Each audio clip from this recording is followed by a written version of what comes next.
I've seen the best minds of my generation destroyed by madness, starving, hysterical, naked, dragging themselves down the Negro streets at dawn looking for an angry fix.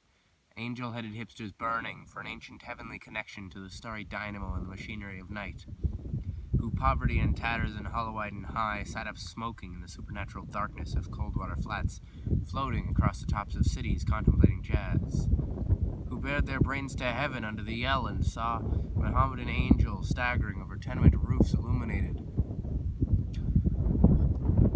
who passed through universities with radiant cool eyes hallucinating Arkansas and Blake-like tragedy among the scholars of war, who were expelled from the academies for crazy and publishing obscene odes on the windows of the skull,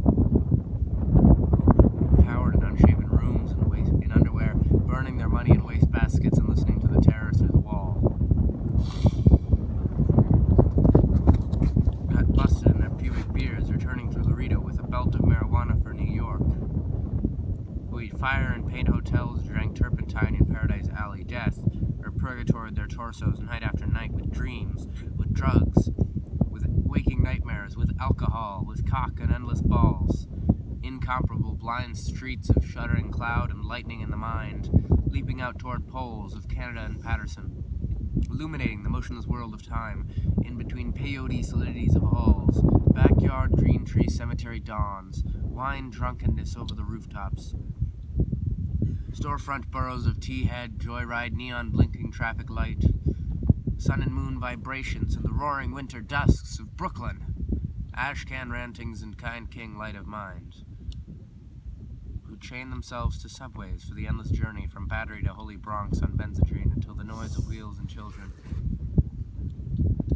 who reappeared on the West Coast with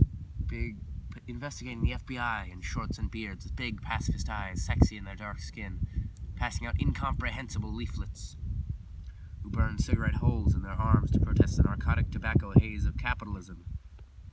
who passed out super communist pamphlets in Union Square, weeping and undressing while the sirens of Los Alamos wailed them down, and wailed down the wall, and the Staten Island ferry wailed also, who broke down crying in white gymnasiums, trembling before the machinery of other skeletons, who howled on their knees in the subway and were dragged off the roof, waving genitals and manuscripts, who let themselves be fucked in the ass by saintly motorcyclists and screamed with joy, who faded out in vast, sordid movies, shifted in dreams, woke upon a sudden Manhattan, and picked themselves up out of basements, hung over on a cruel toquet in the horrors of Third Street iron dreams, and stumbled to unemployment offices, who walked all night with blood in their shoes on the snowbank docks, waiting for a door in the East River to open to a room full of steam, heat, and opium, composed great suicidal dramas in the apartment cliff banks of the Hudson under the wartime blur floodlight of the moon. And their heads shall be crowned with laurel in oblivion, who ate the lamb stew of the imagination or digested the crab meat from the muddy bottom of the rivers of Bowery, who wept at the romances of the street with their pushcarts full of bad music and onions,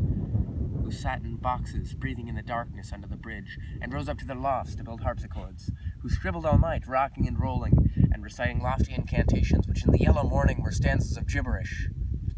who plunged themselves under meat trucks looking for an egg, who cooked rotten animals, lung, heart, feet, tail, borscht, and tortilla, dreaming of the pure vegetable kingdom, who threw their watches off the roof to cast their ballot for eternity outside of time, and alarm clocks fell on their head for the next decade, cut their wrists 3 times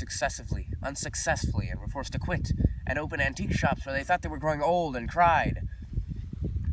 who fell on their knees in hopeless cathedrals, praying for each other's light and salvation, and for salvation and light and breaths, until the soul illuminated its hair for a second, who crashed through their minds in jail, waiting for an impossible prisoner with a golden head and the charm of reality in his heart, who sang sweet blues to Alcatraz, who retired to Mexico to cultivate a habit, or Rocky Mount to tender Buddha, or Tangiers to Boys, to South Pacific to the black locomotive of Harvard, to Narcissus, to Woodlawn, to Daisy Chain or Grave, who demanded sanity trials, accusing the radio of hypnotism, and were left with their insanity their hands and a hung cherry. Who threw potato salad at CCNY lectures on Dadaism and subsequently presented themselves on the granite steps of the madhouse, with Harlequin speech of suicide, demanding instantaneous lobotomy, who were instead given the insulin void of metrazole, hydrotherapy, electricity, psychotherapy, occupational therapy, ping pong, and amnesia, who, in humorless protest, overturned only one symbolic ping pong table, resting briefly in catatonia, who returned years later, truly bald except for a wig of blood and tears and fingers to the visible madman doom of the wards of the mad towns of the East.